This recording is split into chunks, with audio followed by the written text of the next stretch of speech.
Cold lay tarmac temperature directly controls how well the material spreads and compacts during pothole repairs.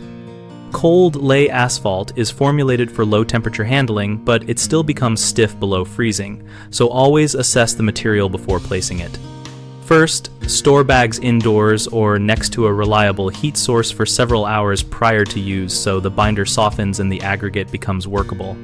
When you open the bag, break up any frozen clumps by hand or with a shovel until the mix is uniformly pliable, then place it into the cleaned and primed defect in thin lifts rather than one deep fill to ensure consistent compaction. Compact each lift with a tamper or plate compactor using firm, even passes until the material achieves good interlock with the existing pavement and no visible voids remain. Avoid overworking the material with excessive raking, which can smear the binder and reduce aggregate contact. Instead, focus on firm placement and systematic compaction. If ambient temperature is below 32 degrees Fahrenheit, postpone non-emergency repairs or pre-warm the bags.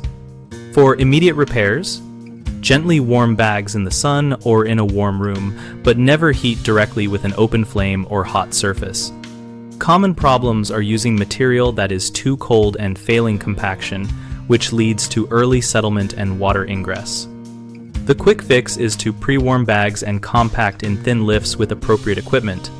Another issue is placing the mix into a dirty or wet pothole, which prevents bonding, so always clean and dry the defect and, when needed, apply a compatible tack coat before placing the cold lay asphalt. A third frequent mistake is trying to overfill in one pass, which causes poor consolidation and edge collapse. So instead, fill in stages and feather the edges to match the surrounding surface for load transfer. BigHomeProjects.com helps homeowners find local contractors and view community discussion threads about materials and techniques so they can make informed choices for repairs. We connect contractors with work opportunities and host a discussion community where both homeowners and professionals share practical tips and real-world experiences.